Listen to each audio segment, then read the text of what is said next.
ये बेसिकली उत्तर है और इनके काम को आप फील कर सकते हैं। ठीक, इसका मतलब हमारी बॉडी में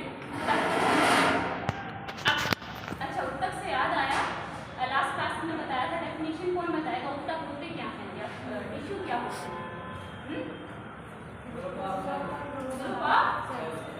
कल भी तुमने ये डेफिनेशन बताई थी। ग्रुप ऑफ सेल से काम थोड़ा ना चलेगा, इसको कंप्लीट करो, पूरा करो। Group of cells, group of similar cells performing the same function, यानी कि वो सारी सेल जो एक ही कार्य को करती हैं उनका ग्रुप। ग्रुप ऑफ सेल को यहाँ रख दें, काम कुछ करे ना तो उसको थोड़ा ना उत्तक बोलेंगे, right? So complete is that कि group of cell that is performing some function, right? और जितनी भी सेल्स हैं वो सबके सिमिलर है, एक समान है। जब उनको एक साथ इंटीग्रेट करते हैं तब वो कोई कार्य करते हैं। चलिए अब करते हैं एनिमल टिश्यू। तो जैसे कि प्लांट टिश्यू में आपका डिवीजन, आई थिंक पीछे तक सुन रहे हैं ना बेटा? ब्लू शर्ट सुन रहे हैं ना बेटा? जैसे हमने कल क्या किया था, प्लांट का डिवीजन किया था, हमने प्लांट में जितने टिश्यू से कैटेगराइज किया था, उसी तरीके से एनिमल्स में भी depending on the function, tissue का क्या कार्य है या टिश्यू का स्ट्रक्चर क्या है, इसके आधार पर उत्तकों को एनिमल्स में भी डिवाइड किया जाता है। We have 4 types: connective tissue, muscular tissue, ठीक है, और आपका देखो नर्वस टिश्यू, एपिथेलियल, जो कि मैंने कल बताया था एपिडर्मिस। कल मैंने एक टर्म यूज किया था एपिडर्मिस। एपिडर्मिस का मतलब होता है आउटर सतह, आउटर लेयर। तो एपिडर्मिस आपका प्लांट्स में भी होता है और एनिमल्स में भी होता है। तो ये एपिथेलियल टिश्यू है, ये शब्द बनता है आपके एपिडर्मिस से, ठीक है। बायोलॉजी में या इनफैक्ट साइंस की बड़ी ब्यूटी होती है, हर शब्द का एक मीनिंग है, वो अंग्रेजी के किसी शब्द से बना हुआ है। तो अगर आप उस इंग्लिश के वर्ड का मीनिंग जानते हैं, देन यू कैन अंडरस्टैंड कि ये चीज क्या है। अगर आप कनेक्टिविटी का मतलब जानते हैं तो आप कनेक्टिविटी समझ सकते हैं। अगर आप नर्वस का मतलब जानते हैं, सिमिलरली अगर आप एपिडर्मिस जानते हैं, एपिथेलियल, तो आप एपिथेलियल का मतलब समझ सकते हैं। ठीक उसी तरीके से सारी चीजें होती हैं। चलिए अब इनको कैटेगराइज कर लेते हैं। राइट,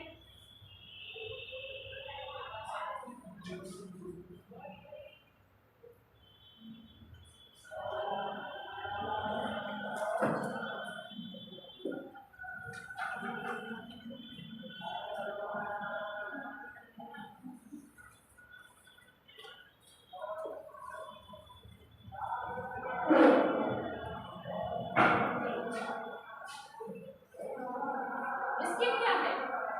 इसके त्वचा, ये क्या है? टिश्यू है कि सेल है? इसके कोशिका और उत्तक टिश्यू है। टिश्यू, इसके टिश्यू कौन सा टिश्यू? अभी पढ़ाएंगे बट थोड़ा मैंने बताया कि शब्दों के मीनिंग से समझो। एपिडर्मिस का मतलब आउटर लेयर, इसके क्या है? आपके बॉडी का आउटर लेयर। देखिए मैं जो एनिमल टिश्यू पढ़ाऊंगी यहाँ पे, that means I am focusing on human being, मतलब एक ह्यूमन बीइंग को सेंटर करके हम सारी चीजें पढ़ेंगे, but that same function with all the animals, ठीक है। सो डोंट थिंक कि केवल ह्यूमन बीइंग में ही ऐसा है, बंदर में या चीते में, शेर में, ऐसा नहीं है, because we are also social animal, ठीक है। तो हम ह्यूमन पे कंसंट्रेट करके चीजों को करेंगे, बट ये टिश्यू या जो भी फंक्शनिंग है, it happens with every kind of animal. चलिए now you have to write 4 kind of tissues: epithelial tissue, connective tissue, muscular tissue and nervous tissue. यहाँ पे एनिमल टिश्यू, इसमें आपके 4 टाइप होंगे: epithelial tissue, connective tissue,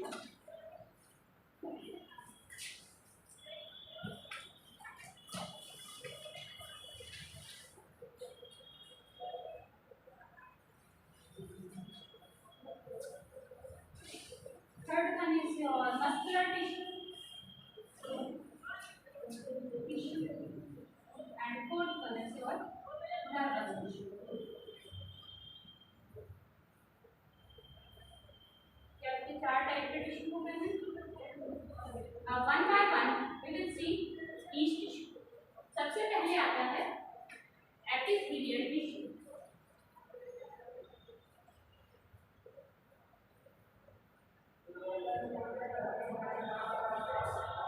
मेरी आप लोगों से एक सिंपल रिक्वेस्ट है, ये कौन सा टाइप का टिश्यू है, जो वर्ड्स हैं इनकी हिंदी में आप लोग ना ही जाएं तो ही बेटर है।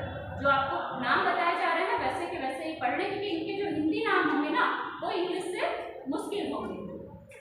ठीक है, तो सबसे पहले आता है एपिथेलियल टिश्यू, और इसका मैं एग्जाम्पल आपको देती हूँ। एग्जाम्पल बहुत सारे हैं but very basic and the most simplest example is your त्वचा, स्किन।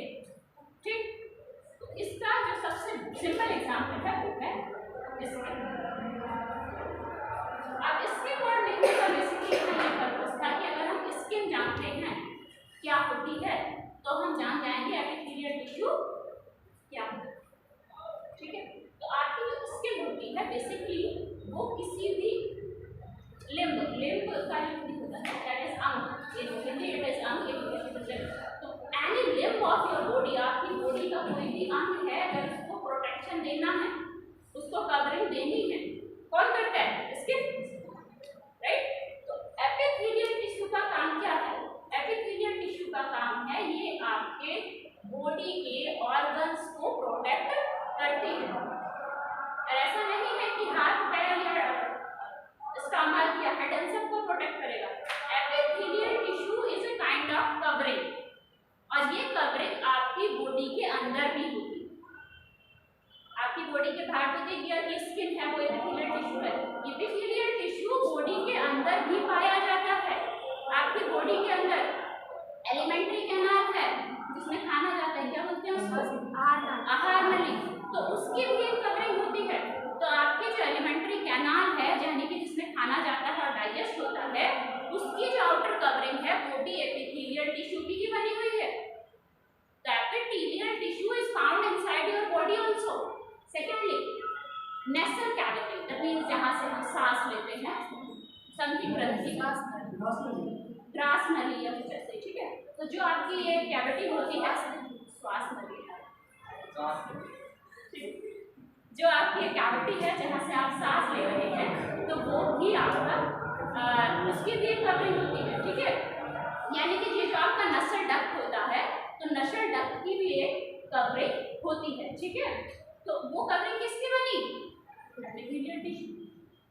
ठीक, और आपका जो आपका एक्सक्रीटरी ऑर्गन्स है, आप समझ रहे हैं, जो आपकी बॉडी का वेस्ट है, उत्सर्जन अंग, राइट, तो उनकी भी एक कवरिंग, वो किसकी बनी? Epithelial tissue.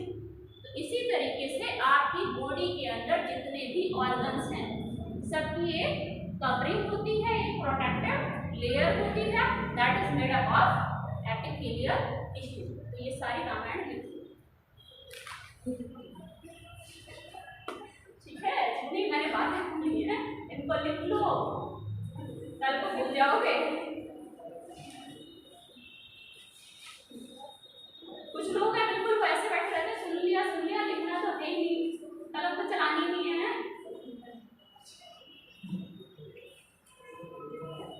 जितना एक सिद्धांत है कि जितना आप देते हैं उतना ही आपको रिटर्न मिलता है, और फिजिक्स के लॉज हैं, आपके फिजिक्स कंसेप्ट, राइट, जितना एनर्जी आपने खर्च किया उतना ही गेन आपको होगा।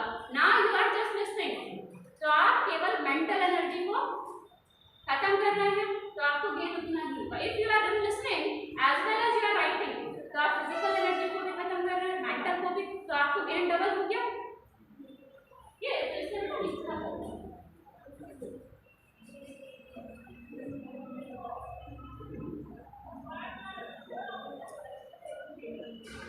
ठीक है, तो इसमें आपका स्किन आ जाएगा, और रेस्पिरेटरी जो ट्रैक्ट होता है, जिसको आप जो भी नली आप बोलें,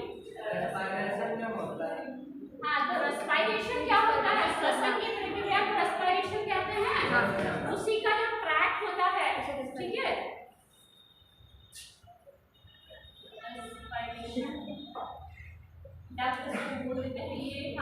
इन सब चीजों की कवरिंग जो होती है वो इसकी बनी होती है। सेकंड, आपका एलिमेंट्री कैनाल की कवरिंग।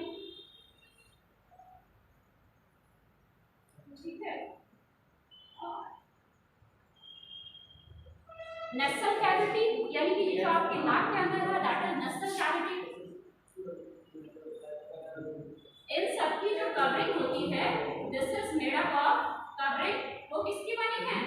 एपिथेलियल टिश्यू का, राइट?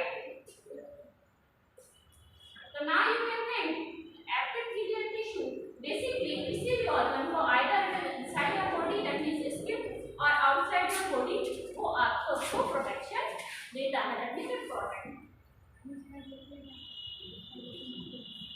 चलिए आपकी बॉडी का जो मोस्ट स्ट्रॉन्ग पार्ट है दैट मींस यू कैन से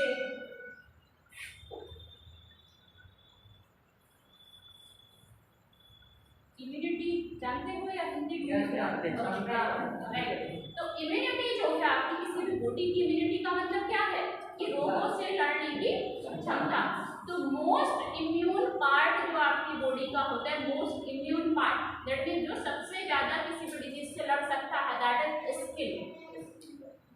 तो मोस्ट इम्यून और मोस्ट डिफेंसिव पार्ट जो आपको बचाता है या सबसे ज्यादा लोगों से कोई पार्ट लड़ सकता है, दैट इज स्किन। अगर आपका स्किन कहीं पे कट जाता है तो क्या होता है, छोटी मोटी खरोंच में तो आपको पता ही नहीं चलता। एटलीस्ट कई बार तो ऐसा होता है कि हम जब रात को सोते हैं तब पता चलता है अच्छा यहाँ कहीं लग गया, मालूम ही नहीं। दैट मींस वो जो स्किन है उसने आपको प्रोटेक्ट कर लिया, आपकी इम्यूनिटी इतनी स्ट्रांग है। और अगर आपकी स्किन ही स्ट्रांग नहीं है that means you have very weak immunity. आपकी जो बॉडी की इम्यूनिटी है वो आपकी स्किन पे ही डिपेंड करती है, मोस्ट इम्यून पार्ट होता है।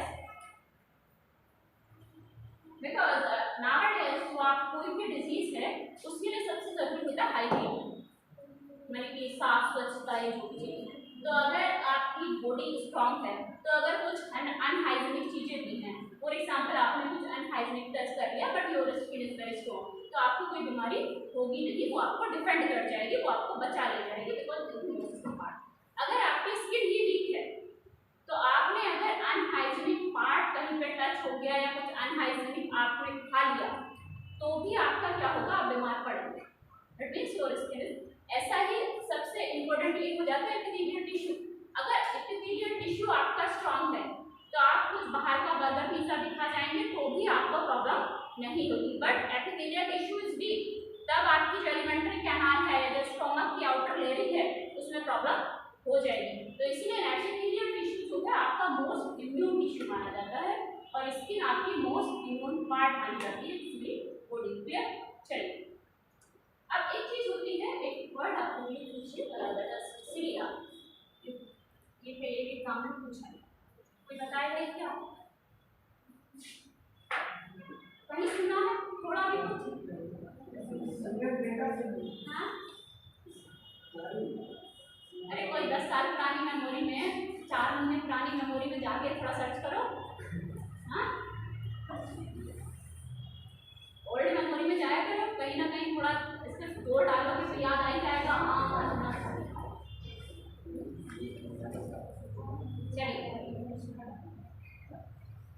चलिए हाँ बेटा कुछ कह रहे थे?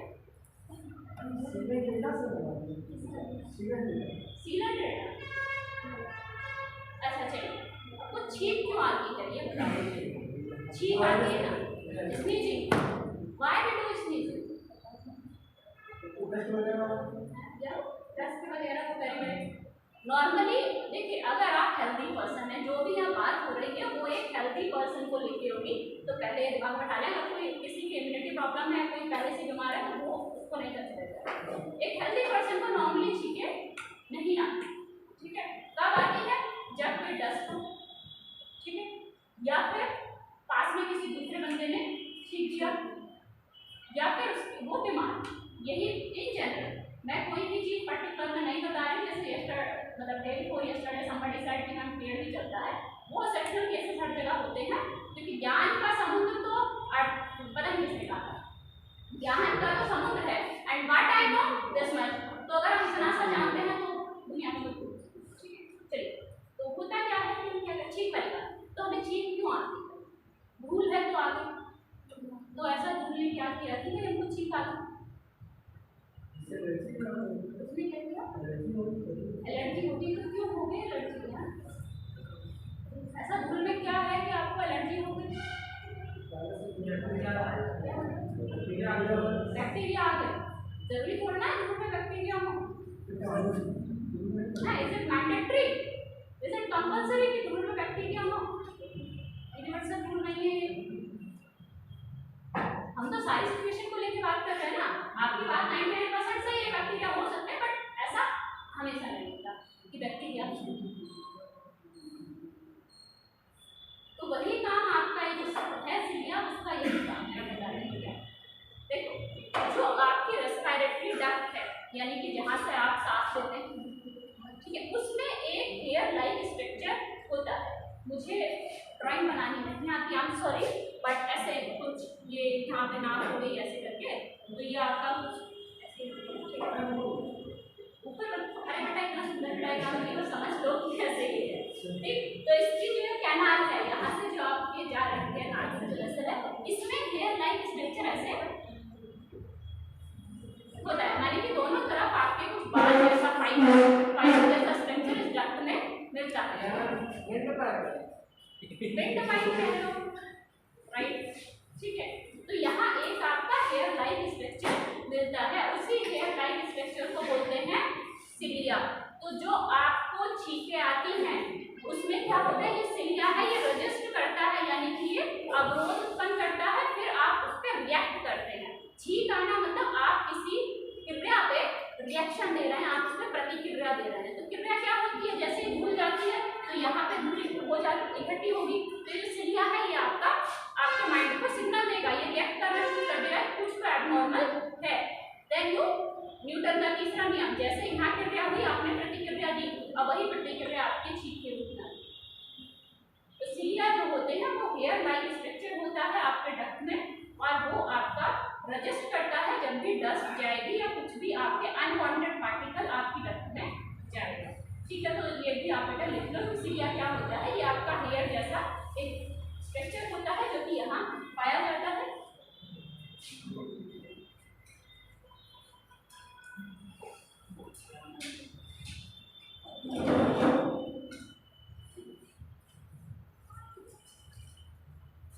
और इसके आउटर में क्या है, एपिथेलियल टिश्यू। तो ये सिलिया होता है, ये आपका एपिथेलियल टिश्यू के ऊपर ही पाया जाता है, मतलब आउटर कवरिंग क्या है, एपिथेलियल टिश्यू। तो एपिथेलियल टिश्यू के ऊपर ही ऐसे बाल जैसा स्ट्रक्चर होता है।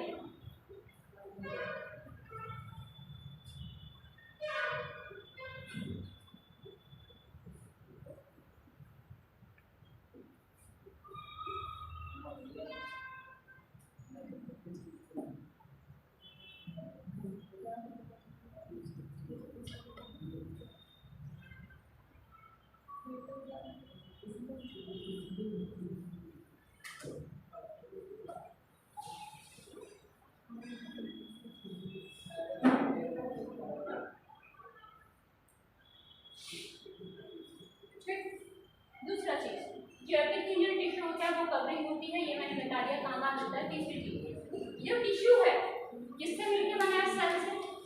तो इन टिश्यूज के बीच में स्पेसिंग बहुत कम होती है, वी कैन नॉट से जीरो, बट जो सेल्स है, जो कोशिकाएं हैं, वो आपस में मिलेंगी तभी एपिथेलियल टिश्यू बनाएंगी।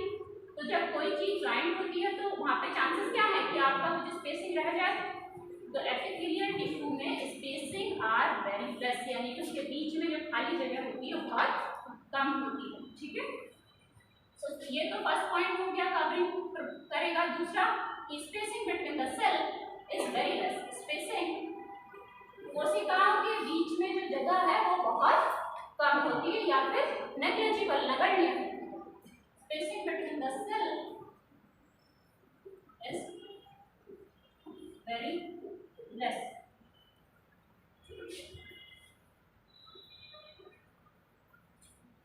Almost no intercellular, you can say almost no, ठीक है। इंटरसेलुलर स्पेसिंग इसको बोला जाता है। इंटर शब्द का मतलब जानते हो, inter college tournament, intra college tournament, inter school, intra school, दोनों का मतलब समझते हो? हर कोई समझता है इंटर और इंट्रा का मतलब, ये बताना पड़ेगा, बता दे, जानते हो, चलो जानते हो।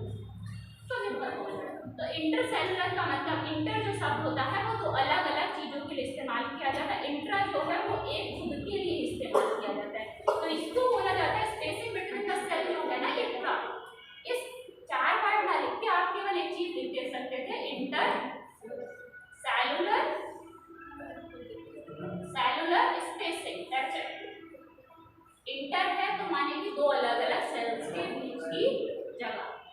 तो इंटरसेलुलर स्पेसिंग जो होती है वो यहाँ पे ऑलमोस्ट 0 या नेगेटिव उसका रीजन है क्योंकि ये क्या है कि आपकी प्रोटेक्शन है, ये आपकी स्किन है, आउटर कवरिंग है। तो अगर आपकी भाई आउटर कवरिंग पे ही अगर एक सेल यहाँ एक सेल यहाँ, तो अगर आउटर कवरिंग ही मजबूत नहीं है तो भाग थोड़ी बचेगी, समझ रहे हो? तो दैट मींस आपकी किसी भी चीज का, चाहे आपका इंटरनल ऑर्गन है चाहे आपकी स्किन है, सबकी आउटर कवरिंग बहुत स्ट्रांग होनी चाहिए, तभी आपको इम्यूनिटी प्रदान करेगी। इसीलिए आउटर कवरिंग स्ट्रांग कब होगी, कोई भी चीज स्ट्रांग कब होती है, जब चीजें बहुत डेंसली पैक हो, यानी कि एक से मिलके एक बिल्कुल डेंस हो, उनके बीच में स्पेस ना हो, तभी स्ट्रांग हो। ठीक है, ये तो बातें थी एपिथेलियल टिश्यू की। इसमें आपका और भी चीजें हैं, किडनी होती है, किडनी की आउटर लेयर भी एपिथेलियल टिश्यू की ही बनी है।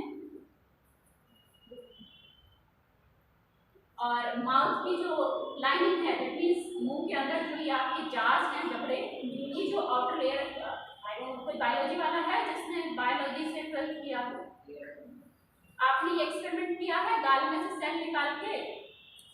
नहीं किया? नहीं करो, मैं मैथ्स वाली मैंने मतलब कभी किया। ठीक है, कोई बात नहीं। तो होता क्या है कि जो आपकी चीक सेल्स होती हैं गाल के अंदर, वहां से आप व्हाइट कलर की एक सेल निकालते हो, क्या होगा, जो ऑनियन पे भी करवाइए, 10वीं क्लास में करवाया जाता है, ठीक ठाक समझ में, ठीक है। उसमें आप निकालोगे, फिर उसको सेल को निकाल के व्हाइट कलर की निकलती है, और उसको ऐसे स्लाइस पे रख के उसके स्टेन डाल के फिर हम उसमें माइक्रोस्कोप से देखते हैं। तो ये जो चीक सेल होती है उसमें आपको न्यूक्लियस, माइटोकॉन्ड्रिया और लाइसोसोम की सारी चीजें अलग अलग दिखाई देती है। तो बेसिकली वहां से हम क्या निकालते हैं, वहां से हम सेल नहीं निकालते, एक सेल तो आप अलग करेंगे, आप निकालते layer, and that is epithelial tissue, epithelial tissue.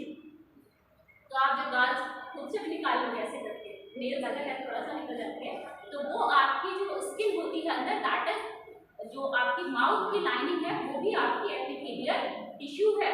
तो जब आप उसको माइक्रोस्कोप से देखते हैं तो वहां आपको एक न्यूक्लियस नहीं, कम से कम 1000 न्यूक्लियस दिखते हैं, that means this is not a cell.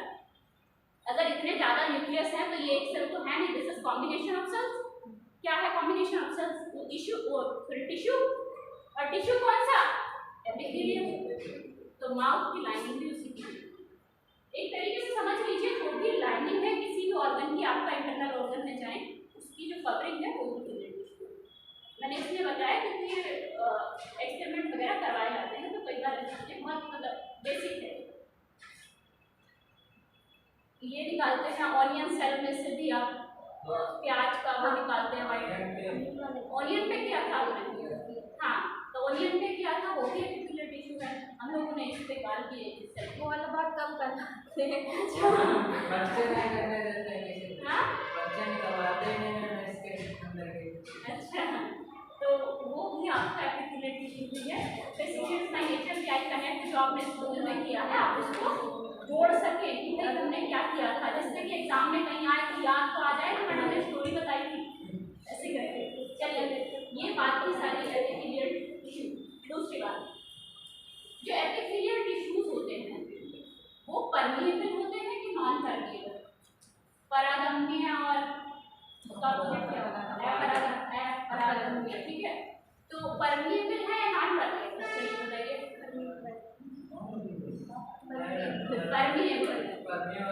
Permeable है। ये जो आपके एपिथेलियल टिश्यू होते हैं वो क्या होते हैं, परमिएबल।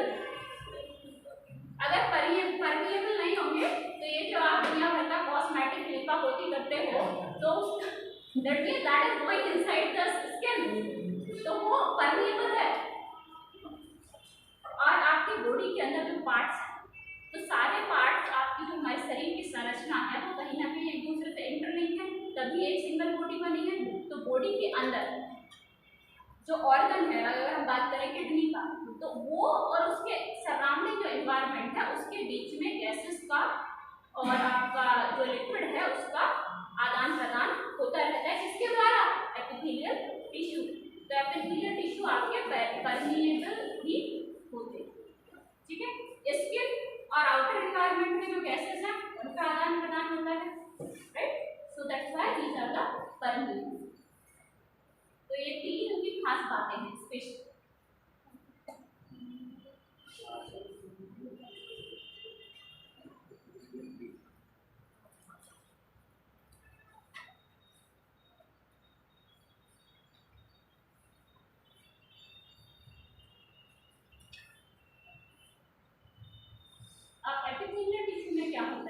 आपकी एक संरचना होती है, माने कि जैसे सेल्स होती है, सेल का एक आकार होता है।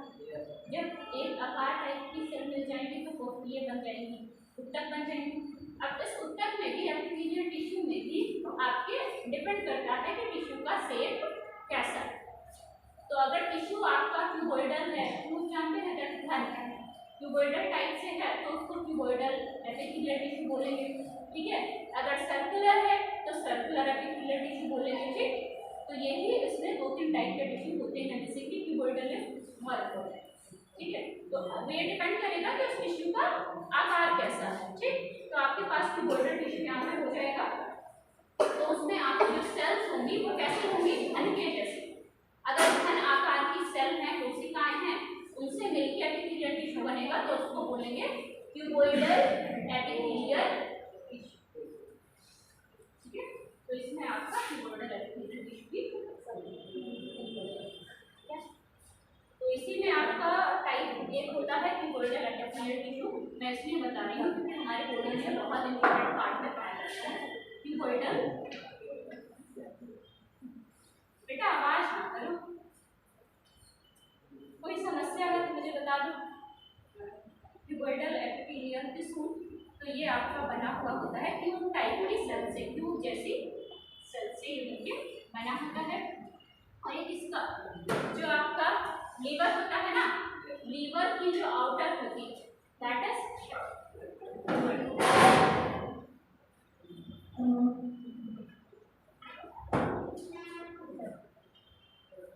किडनी, किडनी की आउटर और आपका सैलिवरी डक्ट क्या लार ग्रंथि, सलाइवा होता है ना, मुंह की सलाइवा, तो सैलिवरी जो आपकी डक्ट होती है उसकी भी जो आउटर लेयर है वो भी क्यूबॉइडल। तो आपके सैलिवरी डक्ट में भी एपिथेलियल टिश्यू पाया जाता है, किडनी में भी एपिथेलियल टिश्यू पाया जाता है। तो सबकी लाइनिंग, डक्ट की जो लाइनिंग है, ऐसा नहीं है कि मतलब एक लोहे का पाइप रख दिया हो गया काम। जो आपकी डक्ट होती है, ग्रंथि होती है, उसमें बहुत सारे कवरिंग्स होती है, ठीक है। सबका अलग अलग अपना अपना फंक्शन होता है। चलिए अब अगला टिश्यू आता है कनेक्टिव। कनेक्टिव का मतलब आई होप सबको जानना है।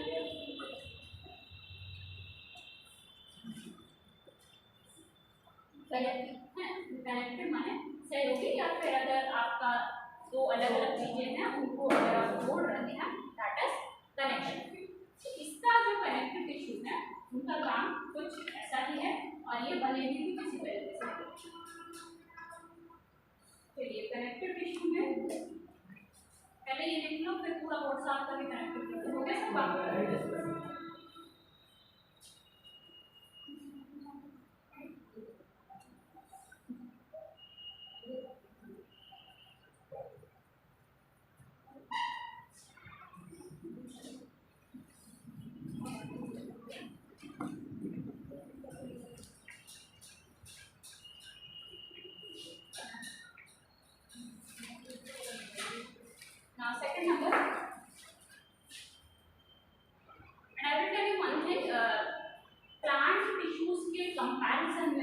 आपके एनिमल टिश्यूज ज्यादा है।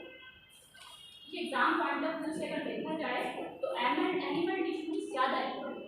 प्लांट में केवल जाइलम फ्लोएम तक है, क्योंकि यहाँ पे डी और एन तो जो भी एग्जाम पूछा जाता है सोसाइटल बेनिफिट, ठीक है। तो ये ज्यादा इंपॉर्टेंट होते हैं कंपैरिजन टू। ये आपका सेकंड टिश्यू है कनेक्टिव।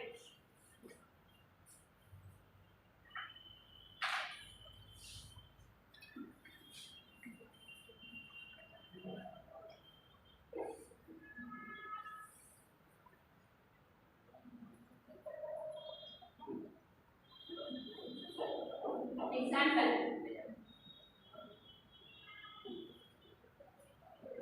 आते ही बताया था, कल की क्लास में बताया।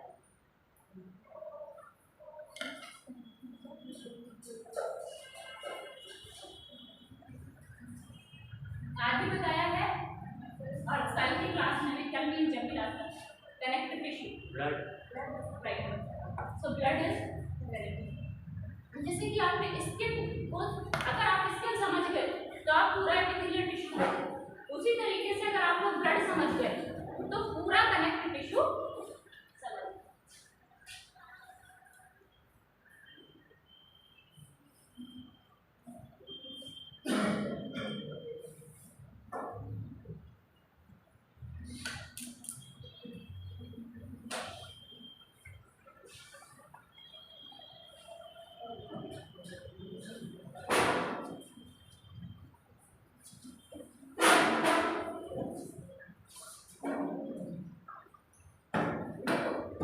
इसका एग्जाम्पल हो गया आपका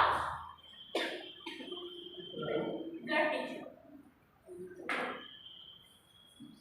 जो आपका कनेक्टिव टिश्यू होते हैं, जैसे कि ये डायस अगर सामने इतना बड़ा रखना है तो आप चाहे लोग ये सोचिए, ये प्रोफेशन ही ऐसा होता है, उसमें आप नहीं बैठे तो ब्लड बेसिकली होता है,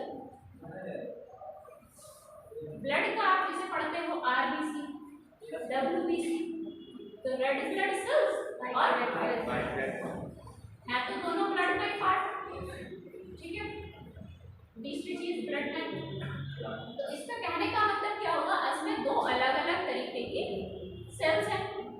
तो बेसिकली जो ब्लड होता है वो क्या है कि आपका एक अलग अलग सेल्स हैं जो कि आपके कनेक्टेड होती है किसी मैट्रिक्स से। मतलब ऐसा नहीं है कि ये ऐसे नहीं जुड़ी होती, बिल्कुल अगर ऐसे जुड़ी होंगी एपिथेलियल की तरह तो आपको मालूम है कि कौन सी व्हाइट है कौन सी red. That means these are floating kind of, कि आप ऐसे समझिए एक तरीके का कोई सॉल्यूशन है, ठीक है, उसमें ना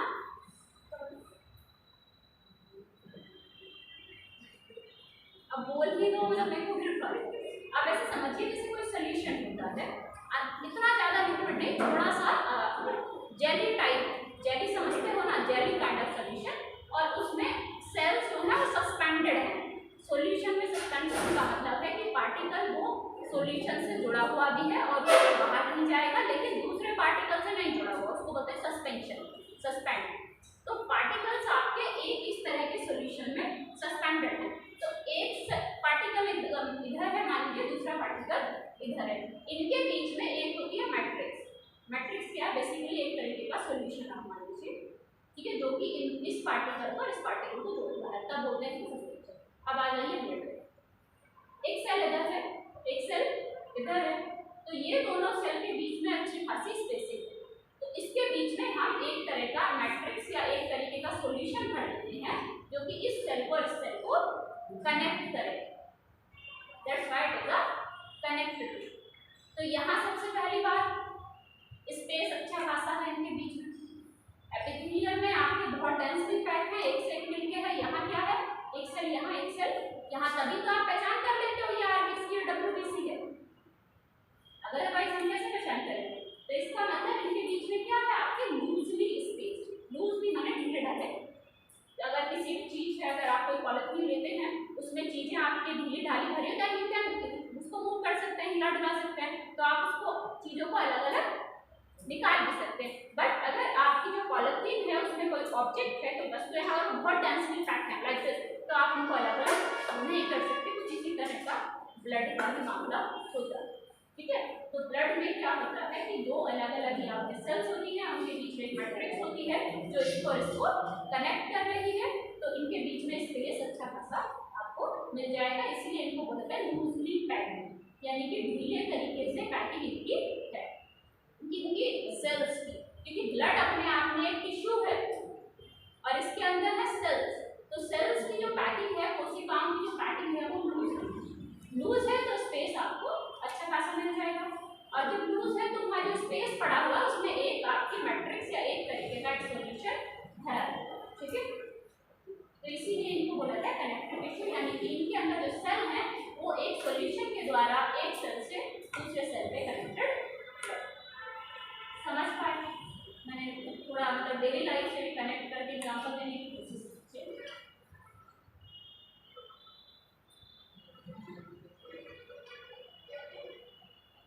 तो इसमें सबसे पहली बात,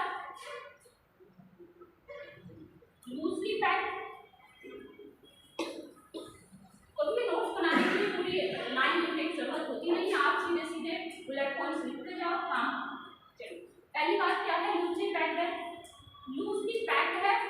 स्पेस आपको अच्छा खासा मिल जाएगा।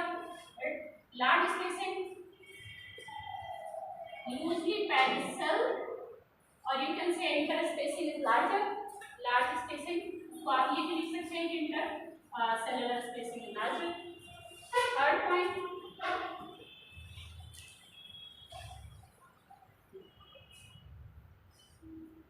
cells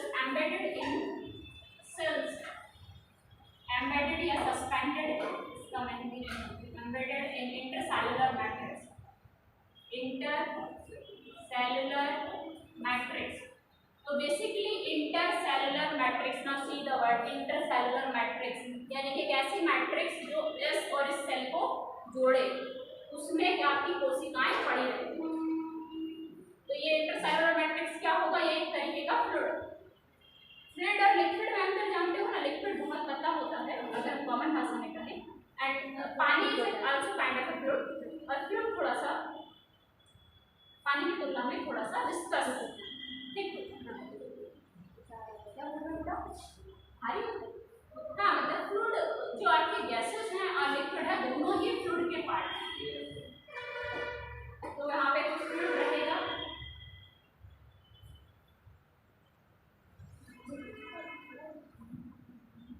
और ये जो फ्लूइड होता है ना, ये अपने आप में बहुत डेंस होता है, मतलब वो बहुत क्लोज पैक है। जो फ्लूइड है जिसके अंदर ये सेल्स आपकी दूर है, लेकिन जो सॉल्यूशन है जिसमें ये सेल आपकी तैर रही है वो बहुत थिक होता है। वो जो सॉल्यूशन वो बहुत रिजिड होता है, थिक होता है, ठीक। चलिए, ये आपकी तीन मेन बातें इसमें हो। अब एक चीज है ब्लड के अंदर, तो ब्लड टिश्यू की अगर हम बात करें तो मैंने बोला आरबीसी और डब्ल्यूबीसी, एक चीज होती है या जिसको प्लाज्मा भी बोलते हैं। तो blood it made up of 3 things, RBC, WBC and plasma. इसीलिए कनेक्टिव टिश्यू है क्योंकि इसके अंदर 3 चीजें हैं, इन तीनों को कनेक्ट कर रहा है, ठीक है। तो ब्लड आपका हो गया, प्लाज्मा हो गया, आरबीसी हो गया और डब्ल्यूबीसी हो गया। कोई मुझे ये बताएगा यहाँ डब्ल्यूबीसी है तो डब्ल्यूबी यानी कि वाइट ब्लड, सी का मतलब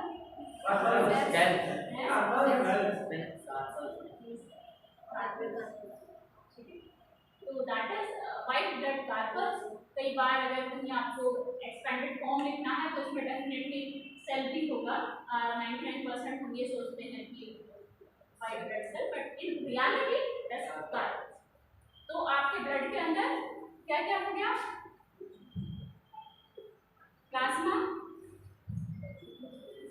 RBC red blood carpals,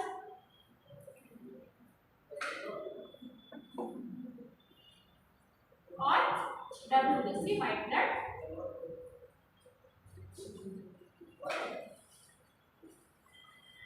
platelets, बहुत सारी चीजें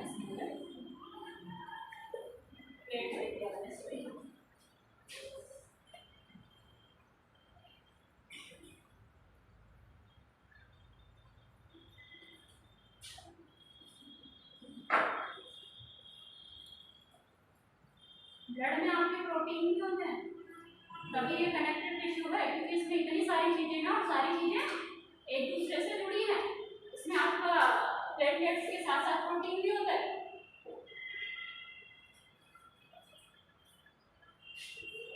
कभी ब्लड टेस्ट अगर करवाओ, मुझे लग रहा है मैक्सिमम सभी का हुआ होगा, बट हमारा फोकस उस पर रहता है कि अगर डॉक्टर ने बोल दिया हीमोग्लोबिन कम है तो आपका ब्लड में हीमोग्लोबिन ही देखेंगे, बाकी जो इतनी सारी लाइन लिख रही है उस पर निगाह नहीं रहेगी। होता है नहीं होता? अगर किसी को डेंगू हो गया, ब्लड टेस्ट हुआ, प्लेटलेट की काउंट देखेंगे, बाकी जो उसने इतनी सारी लिख के दी है चीजें कि भाई आपके खून में ये है, उसे कोई देखता है। So all these things are the part of blood.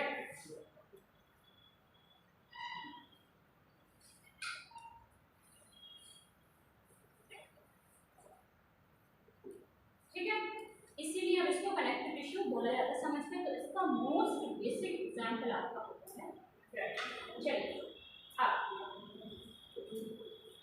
दूसरा एग्जांपल है बोन्स। बोन्स क्या है?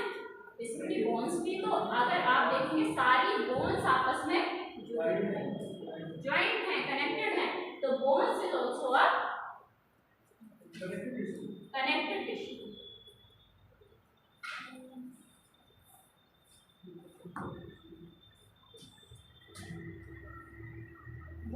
हड्डी भी आपकी कनेक्टिव टिश्यू।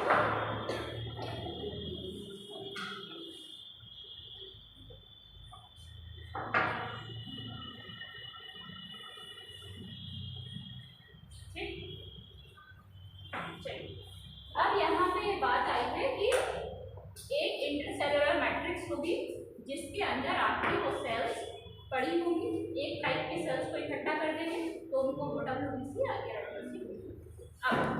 अब मैंने बोला बोन भी आपका एक कनेक्टिव टिश्यू, तो यहाँ जो आपकी इंटरसेलुलर मैट्रिक्स होगी यानी कि यहाँ जो सॉल्यूशन होगा, क्या यहाँ भी फ्लूइड होगा, क्या यहाँ भी लिक्विड होगा? नहीं, ये जो फ्लूइड मैंने आपको बताया है ये केवल ब्लड सेल के केस में होगा। ये जो फ्लूइड है जिसके अंदर आपकी ब्लड के कंपोनेंट तैर रहे हैं, इस फ्लूइड को ही बोला जाता है इंटरसेलुलर मैट्रिक्स। तो ये जो फ्लूइड है ये केवल ब्लड के सेल में होगा। तो कहने का मतलब जो इंटरसेलुलर मैट्रिक्स है जो कि सेल्स को जोड़ रही है, उसका नेचर डिपेंड करेगा टिश्यू के फंक्शन पे। जो आपकी इंटरसेलुलर मैट्रिक्स है वो कैसी है, उसका क्या प्रभाव है, कैसा उसका स्वभाव है, कैसा उसकी अवस्था है, ये निर्भर करेगी टिश्यू के कार्य। ब्लड का काम है बहना, इसलिए वहाँ पे फ्लूइड मैट्रिक्स। बोन्स में फ्लूइड मैट्रिक्स रख देंगे क्या? सवाल ही पैदा नहीं होता।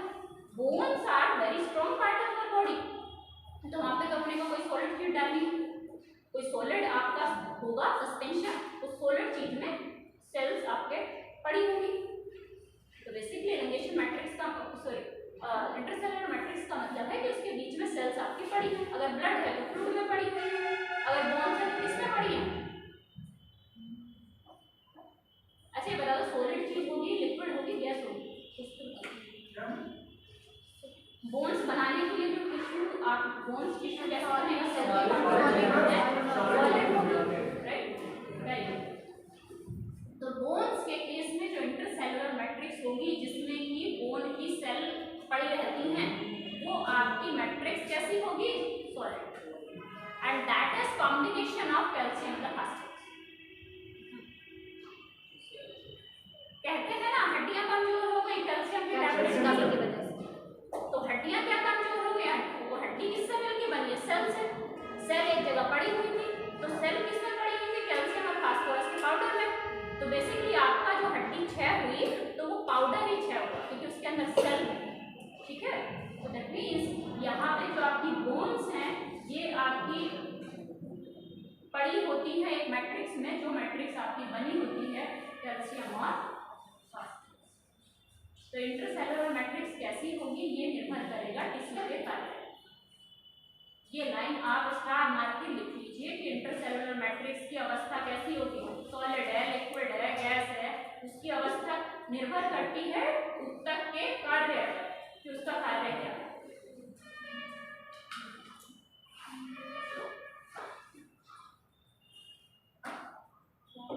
फास्फोरस कैसा पड़ा होगा?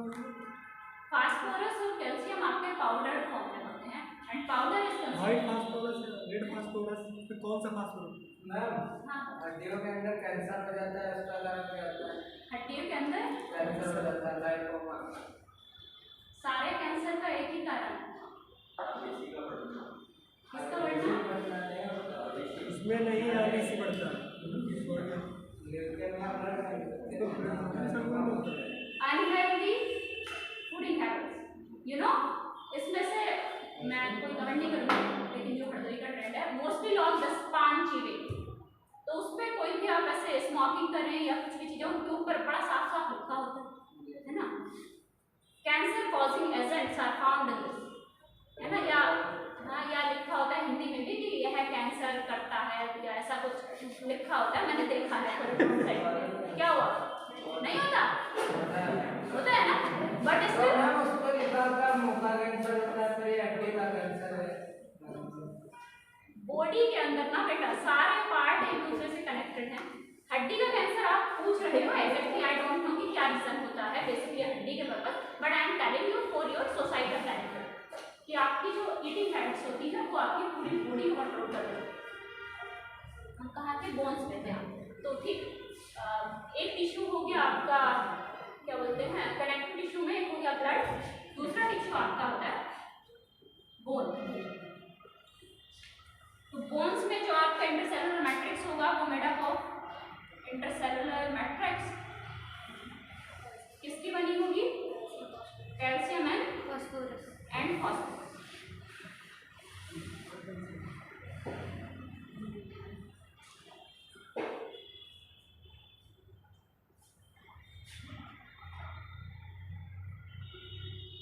दूसरा, बोन टिश्यू जो है ये नॉन फ्लेक्सिबल होता है, फ्लेक्सिबिलिटी थोड़ी ना होती है हड्डी में, तो bone tissue is non flexible.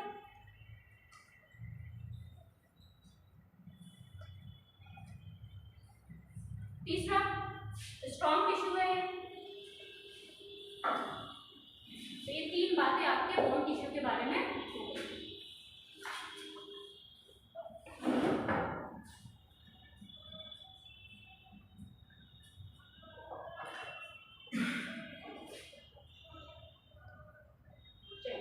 Now tell me one thing, ligament क्या होता है? आप ही लोग बताओगे क्योंकि बहुत सबने सुना लिगामेंट। सुना तो होगा, मालूम नहीं हो बात अलग है, लेकिन सुना तो होगा। लड़के तो खासतौर से जिम जाते हैं। बताओ लिगामेंट क्या होता है? बहुत सही होता है, जॉइंट बोलते हैं किसी को, किसी बोन की जॉइंट को, जॉइंट होता है।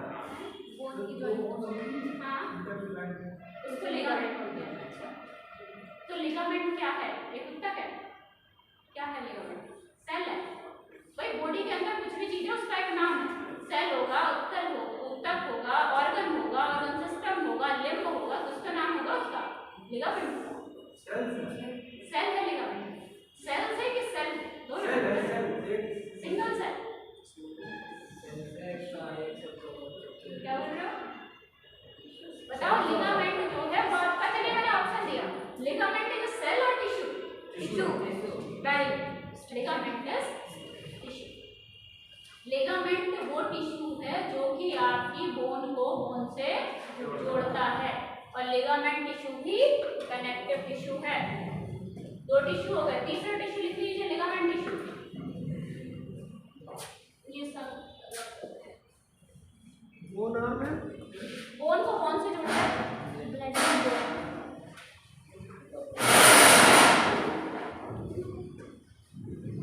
तो आपके कनेक्टिव टिश्यू में ब्लड हो गया, एक बोन हो गया, तीसरा हो गया लिगामेंट। तो लिगामेंट टिश्यू क्या करता है? बोन को बोन से जोड़ता है, कनेक्ट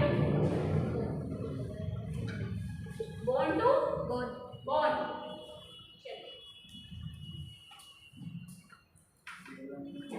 तो ये भी आपका टिश्यू।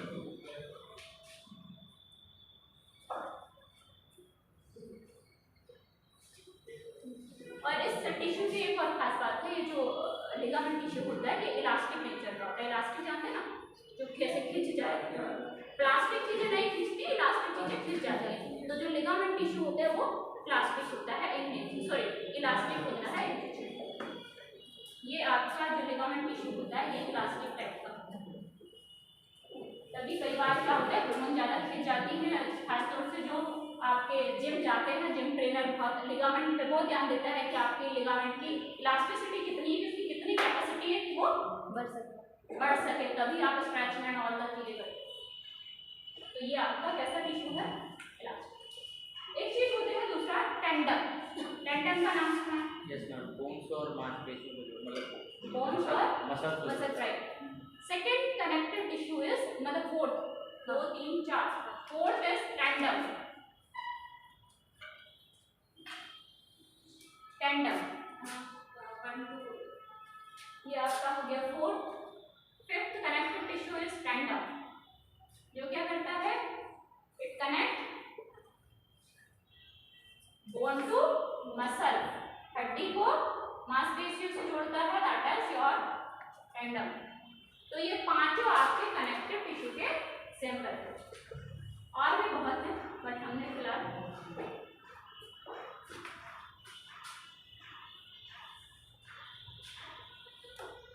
और जो टेंडन होता है ये आपका फाइब्रस टिश्यू होता है। इसकी जो संरचना होती है वो फाइबर जैसी होती है, ठीक है?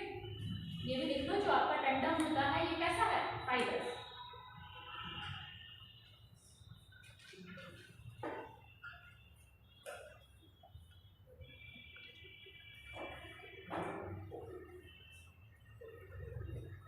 चलिए लास्ट टिश्यू, मतलब कनेक्टिव टिश्यू में ही लास्ट एग्जांपल, क्योंकि ये मैंने बोला था आपको कि एनिमल टिश्यू एग्जाम पॉइंट से इंपॉर्टेंट है। तो एनिमल टिश्यू में ही, कनेक्टिव टिश्यू के अंदर ही ये सारे टिश्यू आगे रखने से हमारी बॉडी के पार्ट हैं।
जाते हैं? फैट। जो एडिपोज टिश्यू है ये आपका फैट स्टोरिंग टिश्यू है। इस ऊतक के अंदर आपका जो फैट है वसा है वो स्टोर रहती है। So that is fat storing tissue. ये सारे आपके कनेक्टिव टिश्यू हैं, याद रखना। और इसमें मेन इतने ही हैं, सबका रोल आपको बता दिया है कि इसका क्या काम है।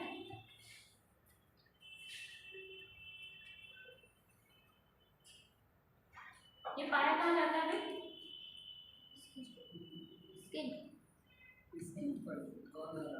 स्किन तो एपिथेलियल टिश्यू है, स्किन के नीचे। और जो आपके इंटरनल ऑर्गन है उनके ऊपर। सीधी सी बात है, जब फैट बढ़ता है तो आपको पता चल जाती है दैट मींस आपके ऑर्गन तो बढ़ नहीं है। आपका जो लीवर है, आपका जो किडनी है, उसका साइज उतना ही रहता है, तभी तो फैट कम भी हो जाता है। अदरवाइज उनका साइज बढ़ता तो कम नहीं होता। तो इसका मतलब क्या हुआ, स्किन के नीचे और जो हमारे इंटरनल ऑर्गन है, if I say that hand का जो स्केलेटन है, हड्डियां, वो एक ऑर्गन है। और जो आपका लीवर है, आपकी किडनी है, लंग्स है, हार्ट है, ये सारे ऑर्गन्स हैं। तो इन ऑर्गन्स के ऊपर और त्वचा के नीचे कौन पाया जाता है? फैट। ठीक है, फिर हम कहते हैं फैट बहुत हो गया, है ना। So that is adipose tissue. तभी मैंने कहा इससे सबको प्रॉब्लम आ जाती है। So it is found below the skin, found below the skin and above the internal organ। आपके आंतरिक अंगों के ऊपर और त्वचा के नीचे ये पाया जाता है।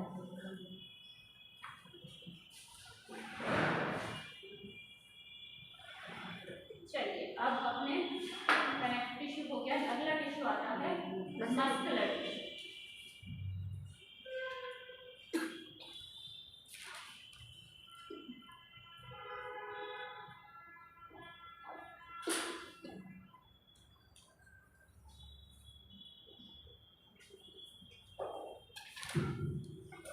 अच्छा, ये कनेक्टिव टिश्यू में भी एक और रहेगा है, क्योंकि कनेक्टिव टिश्यू आपका सबसे इम्पोर्टेंट टिश्यू है, इसलिए मैं ज़्यादा टाइम उसी पर फोकस कर रही हूँ। आपका जो कार्टिलेज नाम सुने, कार्टिलेज मसल्स, कार्टिलेज बताओ कहाँ पाई जाती है, क्या होता है कार्टिलेज? थोड़ा सा कनेक्ट करो। आजकल तो न्यूज़ में बहुत आता है, जो बड़े बड़े सेलिब्रिटी होते हैं कि इस वजह से मर गया। हाँ, हार्ट अटैक। तो हार्ट अटैक का साइंटिफिक मतलब नाम क्या है? तो हार्ट अटैक तो आप और हम बोल रहे हैं, डॉक्टर क्या बोलते हैं?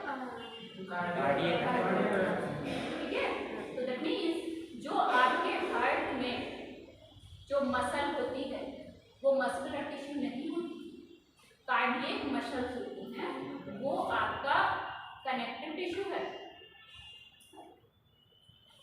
इसलिए मुझे याद आया, ये बहुत इंपॉर्टेंट है। और कार्टिलेज जो आपका कनेक्टिव टिश्यू है, यानी कि 6 नंबर इज कार्टिलेज, ये आपका फ्लेक्सिबल होता है।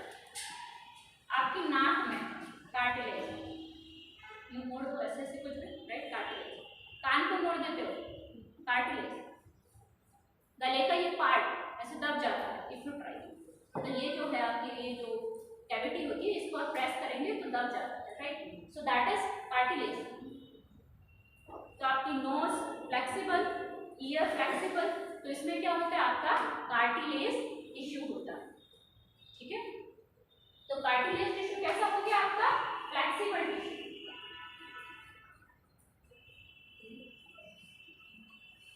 तो ये आपका होता है, ईयर में मिल जाएगा आपको, नोज में मिल जाएगा। और इसकी जो मैट्रिक्स होती है वो होती है सॉलिड मैट्रिक्स, जो कि किसकी बनी होती है? शुगर की। सॉलिड मैट्रिक्स जो कि आपका बनी होती है शुगर एंड प्रोटीन से। तो कार्टिलेज टिश्यू आपके ईयर, नोज, जहाँ भी आपको फ्लेक्सिबिलिटी चाहिए वहाँ मिल जाएगी।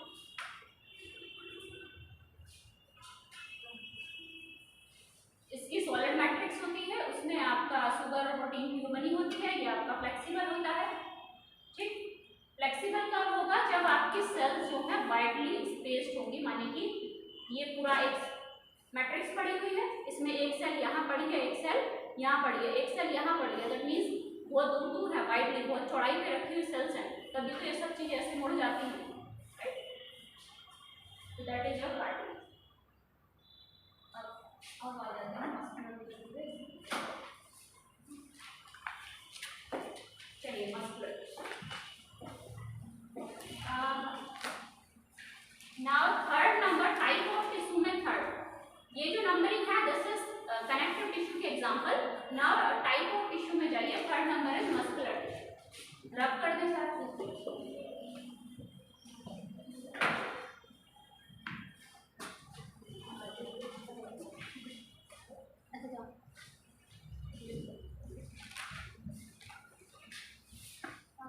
that part is very important, that's why I am going to more emphasis over this, otherwise I am thinking कि आज हम ये खत्म करके अगला बायोडाइवर्सिटी का भी किंगडम पढ़ा देंगे, बट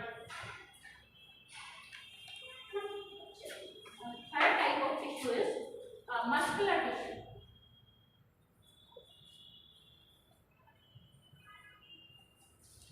तो पहले तो इस टिश्यू का काम बताओ।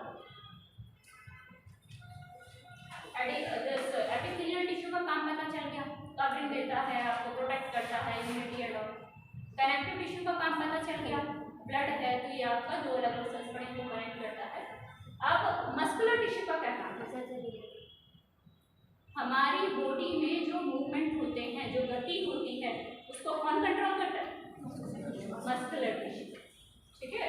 तो मस्कुलर टिश्यू का बेसिकली काम क्या है कि ये आपके मूवमेंट को सपोर्ट करता है। तो it supports the movement of limbs, support the movement of limbs.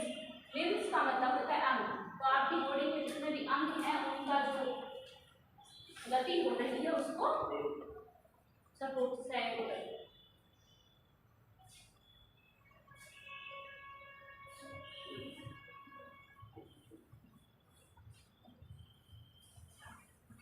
तो अगर ये पूछा जाता है कि हमारी बॉडी में मूवमेंट के लिए कौन सा टिश्यू रिस्पॉन्सिबल है, तो वो कौन सा टिश्यू है? मस्कुलर। चलिए अब ये टिश्यू होता कैसा है, इसका थोड़ा सा संरचना देख लें कैसा कैसा होता है। तो पहली बात तो ये होता है इलैंगेटेड, माने कि थोड़ा सा लंबाई में खिंचा हुआ। जैसे फॉर एग्जाम्पल दिस इज, ये कोई वस्तु है, अगर हम इसको थोड़ा सा इसकी लंबाई बढ़ा दें उसको बोला जाता है इलोंगेटेड, ठीक है? तो ये पहली बात तो होता है इलोंगेटेड टिश्यू। तभी तो आप स्ट्रेचिंग कर पाते हैं मसल्स का, क्योंकि इसकी कैपेसिटी है स्ट्रेच होना। दूसरी बात, इसलिए फाइब्रस होता है, इसके अंदर आपको मिल जाएंगे मसल फाइबर। फाइबर जानते हो? रेसिस फाइबर, तो ये आपका फाइब्रस है।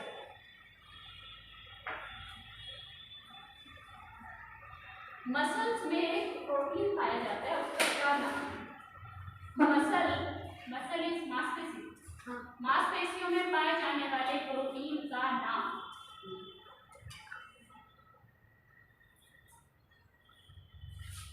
Contractile protein. अब इसको याद भी रखने का तरीका है, कॉन्ट्रैक्टाइल प्रोटीन। कॉन्ट्रैक्ट का मतलब है सिकुड़ना, तो ये इसको अगर इतने को छोड़ दो तो आप इतना समझिए कॉन्ट्रैक्ट सिकुड़ना। कौन सिकुड़ता है? मसल से सिकुड़ती है, तो इसलिए कॉन्ट्रैक्टाइल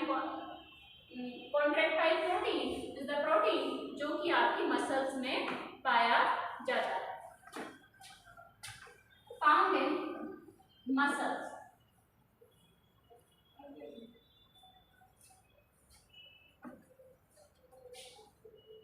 और इसी प्रोटीन की वजह से जो आपकी मसल कॉन्ट्रैक्ट एक्सपैंड, वो केवल इसी प्रोटीन की वजह से, जो मसल हमारी सिकुड़ती है फैलती है ना, तो वो किस प्रोटीन की वजह से?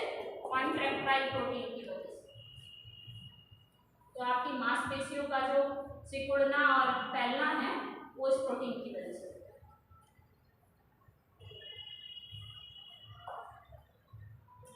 ठीक, चलिए अब हमारी बॉडी में कुछ चीज़ें ऐसी हैं जो कि आप कुछ पार्ट्स जिनको आप वॉलेंटरीली मूव करते हैं, मतलब चाहकर अपनी इच्छा से मन किया हाथ हिला दिया, मन किया नहीं, हाँ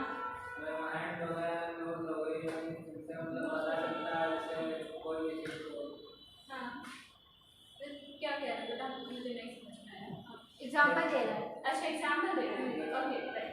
हाँ, तो वॉलेंट्री मोशन आपका होता है कि आप अपने बॉडी के पार्ट्स को मूव करा रहे हैं, हाथ पैर चला दिया, ठीक है, या आजकल तो हर कोई ये पेट का भी बहुत एक्सरसाइज करता है, राइट, स्टमक को मूव करा दिया। तो these are the voluntary motion, यानी कि वॉलेंटरी का मतलब होता है अपनी इच्छा अनुसार।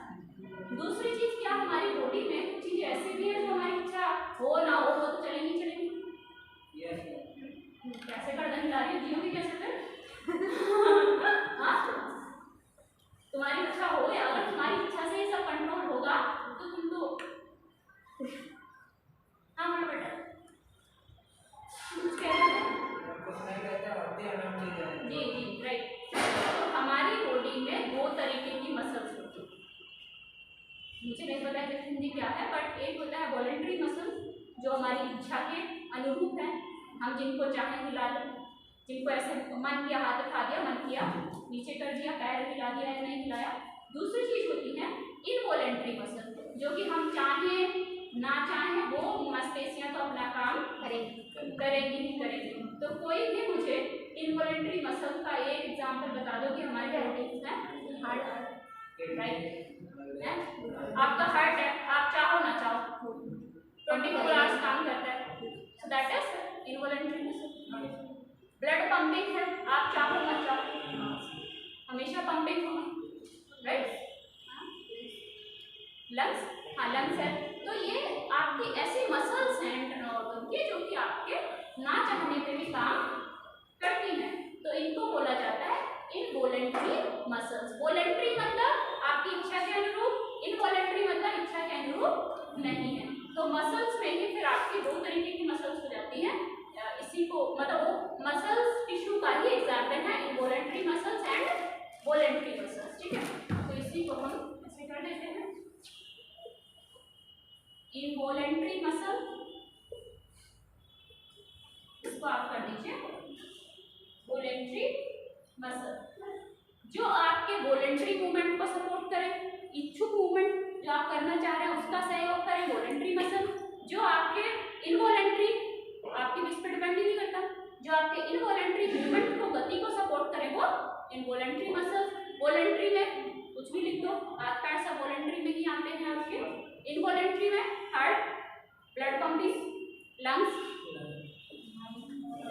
माइंड, नर्व सिस्टम, नर्व में जो मसल्स हैं।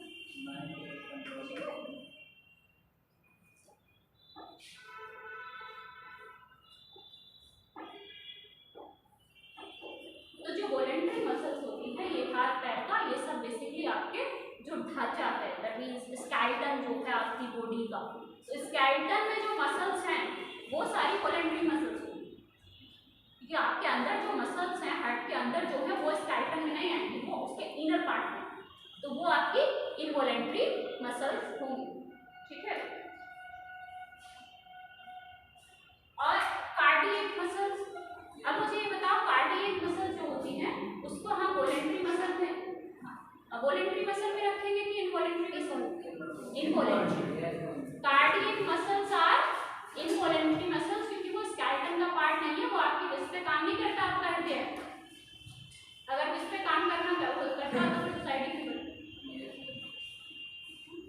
तो जो आपकी कार्डियक मसल्स है ये इंपॉर्टेंट मसल्स है, इसलिए कई बार पूछी जाती है कार्डियक मसल्स आपकी इनवॉलेंट्री मसल्स में आएंगी, ठीक है।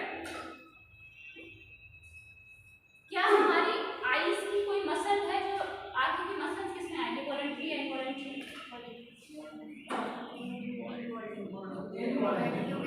जो आइरिस होता है, माने कि आपकी जो पलक ऐसे झपकती है, आपके ऊपर निर्भर नहीं करती है, तो आप 1 घंटा ऐसे 5 मिनट रोक के खड़े हो जाओगे? हाँ हैं? नहीं, मतलब आपने कहा वो क्या बोल रहे हो, मतलब जो आपने बोला वो, हाँ। तो जो आपका आइरिस होता है, आपका एक पार्ट होता है आइरिस, तो आइरिस की जो मसल्स होती है वो भी आपकी इनवॉलेंट्री मसल्स है, क्योंकि आप इसको रोक नहीं सकते। कितना रोकोगे? मैक्सिमम 10-5 मिनट, मुझसे तो 2 मिनट भी नहीं होता। ज्यादा स्ट्रॉन्ग कैपेसिटी है, 1 घंटा ऐसे किसी को स्टेयर कर रहे हो नहीं रुकेगी, सो दैट मीन्स इसको बोला जाता है iris, that is iris muscle, इसको बोलते हैं आइरिस मसल ऑफ आई, जो आपकी आइरिस मसल ऑफ आई। तो ये भी आपकी इनवॉलेंट्री में आती है, क्योंकि मैंने ये बताया कि अंदर की मसल्स, तो कई बार इसको आप बाहर की मसल समझ के वॉलेंट्री मत कर देना, ठीक है। हालांकि ये आंख पे है, आउटर पार्ट है, बट दिस इज इनवॉलेंट्री, आपकी विश पे निर्भर नहीं करती, ठीक है। हार्ट हो गया, बाकी तो आप समझते हैं। टाइम भी हो गया, कुछ भी हो गया, मैं ये करके हो गया। चलिए लास्ट बचा बेटा नर्वस क्या नर्व टिश्यू, इसको कर लो नर्वस टिश्यू को।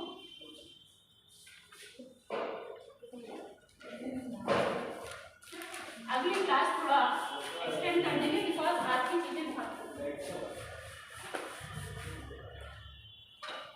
तो नर्वस टिश्यू का क्या काम है? सबसे पहले तो हम कुछ काम जान लें, फिर हमें पता चलेगा हम क्यों पढ़ रहे हैं। आप कुछ भी पढ़ लो, उसके नीचे रीजन मालूम है। तो चलिए नर्वस टिश्यू का क्या काम है? कोई भी उत्तेजना होती है उसको रेस्पॉन्ड करता है नर्वस टिश्यू। तो नर्वस टिश्यू क्या करता है? रेस्पॉन्ड टू स्टिमुली, और हिंदी में आप देख सकते हैं उत्तेजना का रेस्पॉन्ड, प्रतिक्रिया, किसी उत्तेजना के प्रति, ठीक है। नर्वस टिश्यू का काम होता है टू रेस्पॉन्ड द स्टिमुली, यानी रेस्पॉन्ड द स्टिमुली का मतलब होता है उत्तेजना, मतलब कोई भी रिएक्शन आपको ऐसे दे दी गई तो उसका जवाब देता है आपका नर्वस टिश्यू।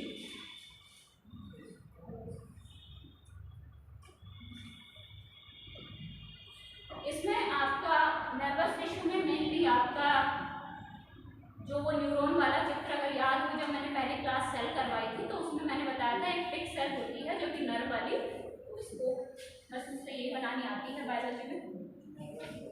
हाँ बस ऐसे ऐसे करके यहाँ न्यूक्लियस हो गया, यहाँ से ऐसे ऐसे निकल जाते हैं।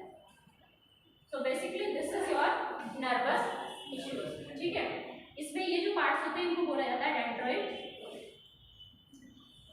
ये आपका होता है न्यूक्लियस, और इसको बोला जाता है एक्सन, एक्सॉन या axon, I am not sure, but ऐसे एक्सॉन, हाँ। तो इस पार्ट को बोला जाता है एक्सॉन। तो ये आपका चित्र होता है नर्वस सिस्टम का, यही आपका नर्व टिश्यू है। तो इसका काम क्या है कि किसी भी उत्तेजना के प्रति जवाब देना इसका काम है, ठीक।